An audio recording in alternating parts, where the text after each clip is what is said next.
Hi, this is James from Tabletop Gaming Guild, and today we're going to check out the two-player game Targi by Cosmos Games. So let's go down to the table here. I'm going to give you a general overview of how to play the game, and then we're going to come back and I'm going to give you my final thoughts. So this is the initial setup of the two-player game Targi. To start out the game, you're going to get two of each good. So you get 2 peppers, you'll get 2 salts, you'll get 2 dates. You'll also get 1 gold coin, 4 points, a 3 and a 1. And whoever's the first player is going to get the first player token, and then this will switch between rounds. You also have with you 3 meeples and 2 cylinders. We'll get into what those do. You'll lay out the board in a grid, and around the perimeter, you'll start right here with number 1, and they're numbered, like this one's number 2 up in the upper left-hand corner. Also on the opposite side is more information about the card, so that if it's the first time playing, it's a little easier to know what each of the action spaces do.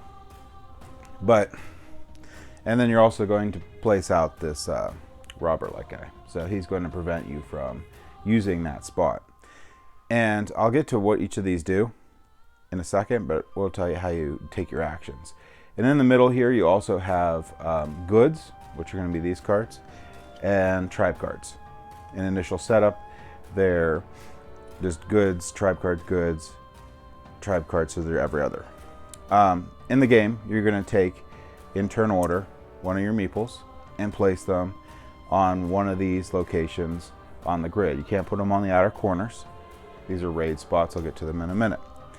So when you place your meeple here, the other player now needs to place theirs, but they can't place it opposite or on the same space as where one of yours is. So I, as the white player, wouldn't be able to place it here. I would then select a location, and we keep on going until everyone has placed their meeple. Now, what you can do if you really wanted to is you can, as your own player, place it across from your own piece, but generally don't want to do that, and you'll see why right now. So after you've placed all your meeples, then you look at the grid, and when your meeples intersect, you're going to place a cylinder.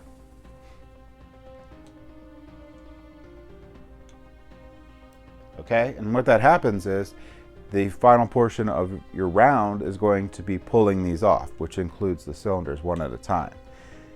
And when you pull these cylinders off and the meeples, you get to the action there.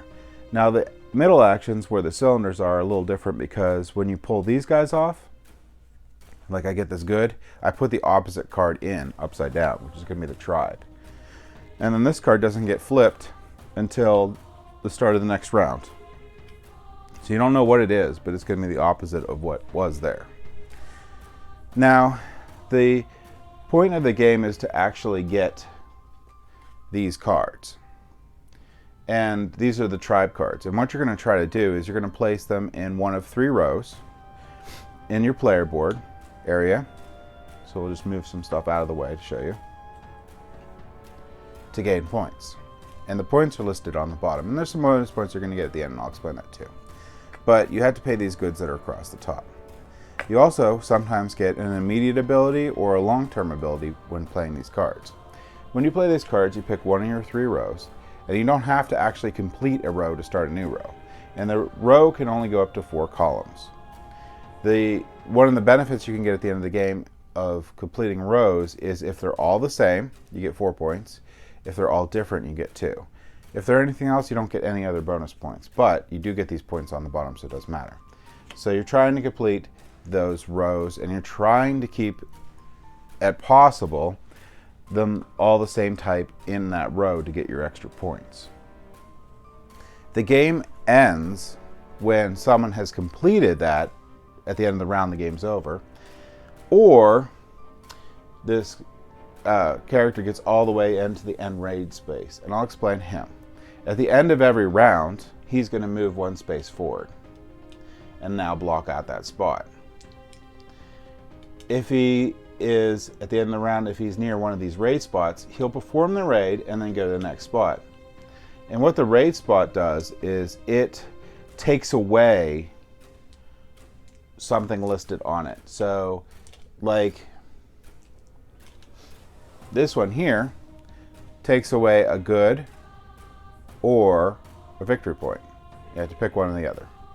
And they get worse as they go on. So here's like 2 goods or a victory point. Here's 3 goods or 2 victory points. And then the final one is a gold or 3 victory points. A gold are hard to get during the game. Now, explain the spaces in the game.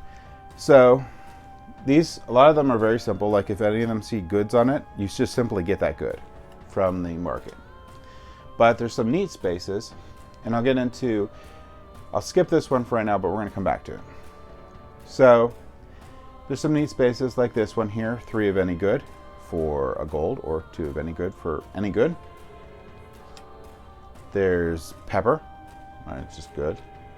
There's this one, which is really neat because when you pull your meeple off to perform this action, you can move your cylinder that was placed somewhere here to any open spot on the board that's not a flipped over card because it was already taken. The Silversmith is nice because it lets you convert goods and gold into points, because your goods and gold aren't worth anything at the end of the game. So you may, if you actually have excess goods or excess gold, probably not have excess gold normally, you might, during the game, you might want to go here to get rid of it, and towards the end you definitely want to at least hit it once. So this one here, you'll get a random good from the goods deck. So what'll happen is when you pull it off here, you'll flip this card and you immediately can get whatever it is. And this one here is if you ever see the slashes in or, so it's dates or salt or pepper. There's a similar idea with the tribe one, and now we're going to get into the noble action. So with the tribe one, you can immediately flip over a card, one of the tribe cards, and you can play it if you can afford it. Now, in the game, if you pick up a tribe card and you can't afford it, it goes into your hand. But you can only have one in your hand. And the unique thing on this game is if you get additional one, that just gets discarded. You always have the original one in your hand. You can't pick and choose. So, and you can't actually normally play it either. So, one of the only ways, which is another way in the game if you get a specific thing, but you can go to the noble action. What the noble action does is it allows you to take the card that's in your hand and play it, which you can't normally, or discard it, meaning I'm never going to be able, I don't want to do this one, I want to get rid of it, and I actually want to have the ability to have a different card in my hand if I need it. So that's all the actions throughout the game, and the game again will continue until someone completes 3 rows of 4, or the robber guy gets, I don't even know where he ended up, well yeah, he's over here, the robber guy ends up going to the last right spot. And this would only happen at the end of the round, so there wouldn't be another round, it just ends. So the cool thing about this game, and what I like the most and what I just wanted to highlight, is the cylinder system and this placing of the meeples and not being allowed to place your meeple across from it. So that actually gives a really good feeling of a worker placement game that is tight, that you don't have a lot of options for, but you do have a lot of options. So it makes it feel like there's more people than just 2 in this 2-player game. So when you're planning out your actions, you can actually block off some stuff, like I know that he's trying to get all the oases to get his 4 points. Well, I'll make it a little rough on him. And I know that I could play a card out of my hand, so I'll go here just so I'm able to play a card out of my hand and maybe get a resource, but either force him to take this spot or not be able to get the oasis initially. Because this one's nice, but if you place yours here, you're technically losing an action to gain an action that you didn't have access to, because this guy literally does nothing but let you move the cylinder, where everything else gives you something or lets you do something. There is a lot in the game on managing your time throughout the game and managing what you're doing. You have to manage your resources, which are tight in the game, and you're completely in control of it. So there's no point you're like, oh, I'm blocked out of the market. I just need to figure out what's more valuable to me at this time. The harder ones are going to be your gold. There's only one way to get gold outside of these cards, good cards, is here. Otherwise, you have to wait until a gold card gets flipped in this deck and out, and then hope you get it. So that's it. And then some of the tribe cards, like I said, tribe cards, they have the abilities, either long-term or short-term. They can break the game in different ways, so that can happen. There's outs in the tribe cards. There's really a lot to this game, and I like it a lot. It's super easy to teach, which is really nice. I basically just went over the whole thing with you. Now this is just general overview, but that would be enough to get someone started throughout the game and get a basic understanding of how it plays. But let's go head back up to the table here, and I'll give you my final thoughts on Targi. So Targi is one of my favorite two-player games.